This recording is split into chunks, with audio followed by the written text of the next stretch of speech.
For everybody doing that trend, I want to be in a relationship, but the last one had me looking like, and Hello friends, welcome back to my YouTube channel. Please take a moment to like this video and subscribe to my YouTube channel.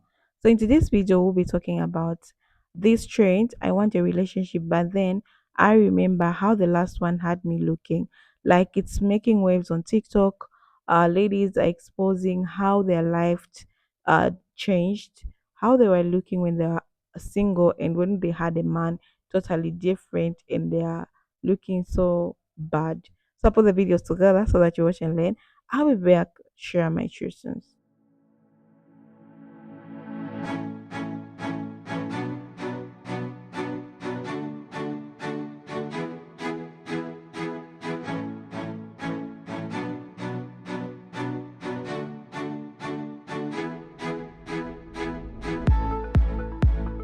for everybody doing that trend, I want to be in a relationship, but the last one had me looking like, and then they insert a picture of not their finest hour.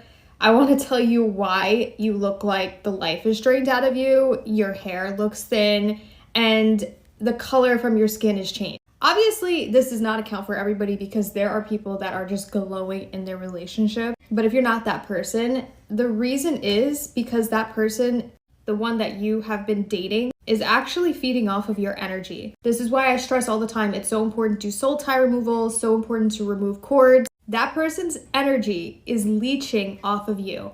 What you don't know is that whenever we enter into an intimate relationship with a significant other, whatever, it doesn't even need to be a significant other. It could literally just be somebody that we have ourselves a time with once. There is an energy exchange, and the longer you keep reinforcing that energy exchange, the more energy the person is taking out of you, especially if they are on a lower vibration. Now, your energy is not used to keeping up with theirs, and our body will always physically reject anything that is not for us, including partners, family members, anything. Any type of energy that is not for us, our body will physically reject. So when you're in a relationship and you look like it is not your finest hour, that is your body physically rejecting that other person's energy. If you are getting sick constantly around them, if you are getting headaches constantly around them, these are all signs that your body is physically rejecting their energy. And even after you break up, you still have to cut those cords and you still have to remove those soul ties. So there is not a link between you and them, because through that link, they're sucking.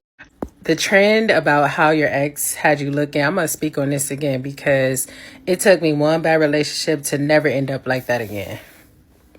You are not about to have me looking crazy and crashing out. And the thing is, a lot of us, we dumb ourselves down to be in these relationships for the sake of companionship and not being lonely. And the very relationships that you be in tells you how you feel about yourself. Like, personally, I had low self-esteem, didn't know who I was as a person, and I got into a relationship with somebody who was just manipulative, emotionally abusive. And as I said before, I'm a leaver and I'm not ashamed. When you feel the ounce of you not being valued, loved, respected, that's all grounds to discontinue the relationship. But truly, I think what saved me is aligning what love actually looks like from a godly perspective rather than what my heart tells me. Because we all know the heart is deceitful and wicked above all things, who can know it? And being appreciated and valued in any relationship requires boundaries, you know?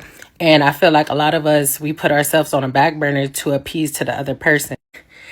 And it's like after every breakup, friendship breakup, relationship breakup, when people are not for you, you're going to level up in ways that you didn't even think. Like, because that person was holding you back, that person was distracting you. And I know we all have probably experienced being a punching back to somebody or somebody taking advantage of us or being an object of lust. Somebody just want to tame you, but they don't know how to treat you.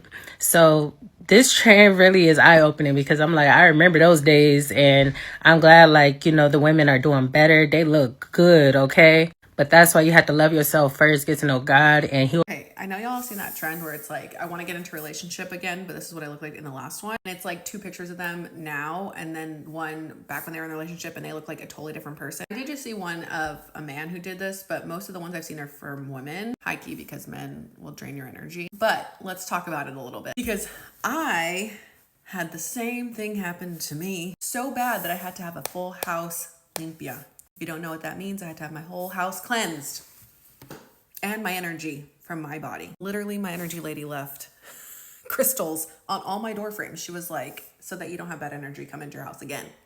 Like, what? And she gave me a tiger's eye. It's in my car. That it was that bad. As a spiritual person, I have to remind you that your body and your energy will reject someone who's not right for you. You will look crazy. Your hair will look bad. Your skin will look bad. You'll be literally exhausted. I lost 10 pounds in 1 week after breaking up with my ex-boyfriend, who was toxic, manipulative, love bombing me. But like, we understand the love bomb, but like, no. And it's not because I wasn't eating. Your girl's gonna eat regardless. I lost 10 pounds because my body was finally coming down from fight or flight, being so stressed out in that relationship. And also, I had a lot of health problems, girl health problems, the entire year we were together. My body was quite literally rejecting this person and said I was not listening. I was forcing it and I should not have. But I just want to remind you, listen into your intuition, listen to your body. It will quite literally tell you. And then you're going to see yourself out of the relationship like a totally different person because that person was likely draining your energy or leeching off your energy or trying to become you. But anyways, all of my ladies that are participating in this trend, honestly, you need to do the needful and go ahead and drop some sort of identifier and name a picture, a location of who these demons y'all were with are, okay? Because those men are soul and beauty sucking monsters, and the girlies need to know. We need to know who to stay away from. I'm sorry. That's a video, guys. I'm just here also to share my true sense, like what I think about today's video. Okay, about these TikTok trends. I want a relationship, but I remember how the last one had me looking and just sit there like, yep, that's me. It's funny on the surface, but it cuts deep when you really think about it. Because wanting a relationship is such a natural feeling. We are human. We crave connection, companionship, someone to share those late night thoughts with or dance around the kitchen on a Sunday morning. But then the reality hits and we remember how the last one left us emotionally drained, confused, and doubting ourselves. That one relationship or situationship really had us out here looking like we lost all sense of self. Let's be real. That trend is popular because it's relatable. So many people have been through a relationship that left them feeling unrecognizable, crying in the dark, pretending to be okay in public, gaslighting ourselves because someone did know how to love us right. You look back and then think, damn, I really tolerated that. Whether it was emotional neglect, betrayal, or constantly begging for the bare minimum. A lot of us have been through something that made love feel more like survival than joy. That's the thing. This trend is not just a joking, it's a reflection of a collective trauma. We are laughing through the pain, but deep down, it's a defensive mechanism. We have been hurt, we have been given our all, only to meet with disappointment. So now, when the idea of love comes up, it feels less like butterflies and more like anxiety. We want it, yes, but we also want to protect ourselves. We are not just afraid of heartbreak, we are afraid of losing ourselves again. And can we talk about how much growth it takes to even recognize that? To say, I want love, but not at the expense of peace, that power, that self awareness. We have learned the past. Now we are watching how someone communicates, how they show up, whether they are consistency, not just if they text you morning or have a nice smile.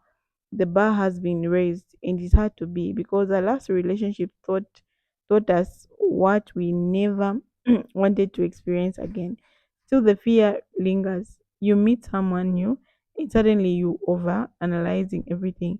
Do they mean what they say? Are they hiding something? Are they emotionally available?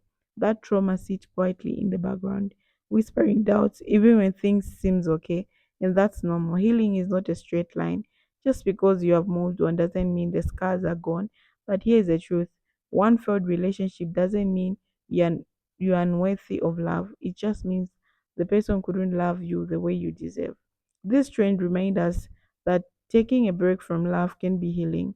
That's being single doesn't mean being lonely. It can mean reclaiming yourself, learning what you like, what you want to relate. It's not about building walls, it's about building standards. The next time you enter a relationship, It won't be from a place of desperation or loneliness.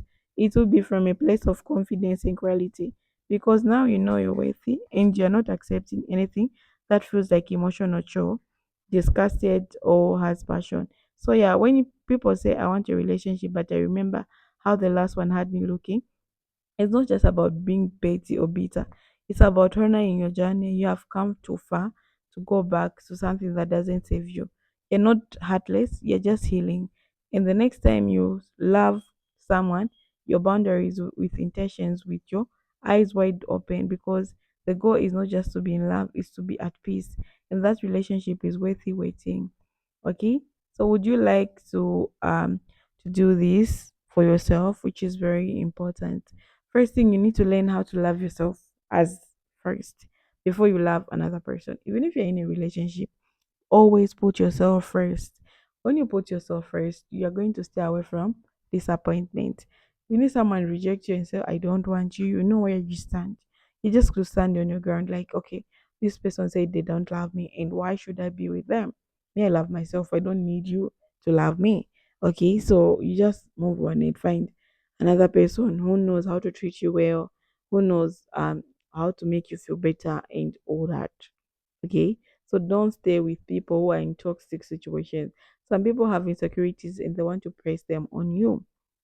Okay, so we've seen a lot of women changing because of marriages. They lost themselves, they don't even recognize, because they've been caring over a person like every time. Because when you get married, your husband is your responsibility, of course.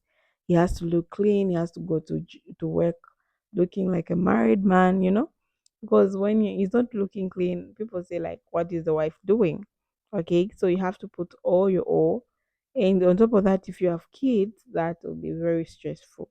And you completely forget yourself because you have to look for these kids, make sure they eat, make sure the house is clean, and also you have to look for your husband too. So like it's kind of stressing. So when people are single, they're kind of peace, because we've been read that most of the happy people in this world are single people, okay, in married men, because they become everything. So, guys, thank you so much for watching. I'll see you in the next side. Bye.